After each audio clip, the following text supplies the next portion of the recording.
মোবাইলে graphics design সিরিজে আপনাদের আবারও স্বাগতম। সো আমরা শিখছিলাম ক্যানভা গ্রাফিক্স ডিজাইন।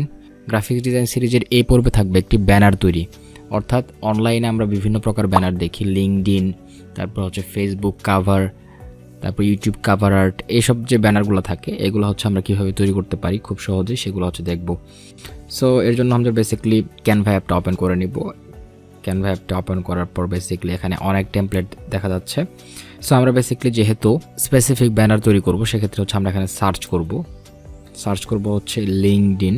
দেখতে পাচ্ছেন লিঙ্কডইন ব্যানার নামে একটি অপশন চলে আসছে। সো এখান থেকে দেখতে পাচ্ছেন অসংখ্য ব্যানার এখানে আছে। সো আপনাদের পছন্দ মতো যে কোনো একটা ব্যানার চুজ করে নেবেন। আমি যেহেতু একদম সিম্পল একটা ব্যানার তৈরি করব সেক্ষেত্রে হচ্ছে সিম্পল একটা ডিজাইন চুজ করব। ব্যানারটা আছে, এই ব্যানারটা হচ্ছে আমরা একটু ডিজাইন করব বা সো এই টেমপ্লেটটা চুজ করার পর আমরা ডিটে ক্লিক করব। প্রথমে হচ্ছে আমরা ইমেজটা চেঞ্জ করে নিব, অর্থাৎ টেমপ্লেটে যে ইমেজটা দেওয়া আছে সেই ইমেজটার পরিবর্তে আমাদের নিজস্ব যে ইমেজটা আছে সেটা দিব। এর জন্য হচ্ছে আমরা ইমেজে ক্লিক করব। ক্লিক করার পর হচ্ছে নিচে দেখতে পাচ্ছেন এখানে চেঞ্জ করা অপশন আছে, অর্থাৎ রিপ্লেস করব কোন ইমেজ দিয়ে সেটা এখানে দিব। সো আমি চাচ্ছি যে এইটা দিব, এই ইমেজটা দিব। সো এর জন্য হচ্ছে আমরা এখানে দিলাম।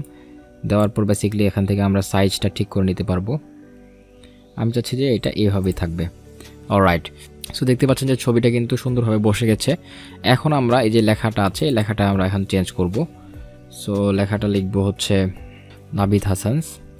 সো নিচে হচ্ছে আমাদের বেসিক্যালি প্রফেশনটা লিখে দিব।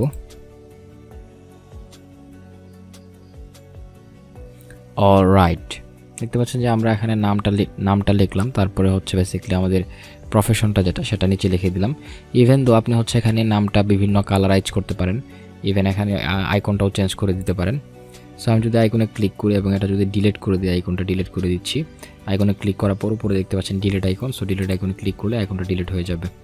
এছাড়াও ইচ্ছা করলে হচ্ছে আপনি এই ফন্টগুলোর কালার চেঞ্জ করতে পারেন। ফন্টে ক্লিক করার পর আপনি যদি কালারে দেন, কালারে ক্লিক করেন, এখানে অনেক ধরনের কালার আছে, এখান থেকে কালার চুজ করতে পারেন। সো আমি বেসিক্যালি এভাবেই রাখলাম, ঠিক আছে। সো আমি চাচ্ছি যে ডিজাইনটা হচ্ছে সেভ করে নেব। এর জন্য হচ্ছে উপরে সেভে ক্লিক করব। ক্লিক করার পর বেসিক্যালি হচ্ছে ছবিটা হচ্ছে বেসিক্যালি সেভ হয়ে গেছে। আমরা যখন গ্যালারিতে যাই,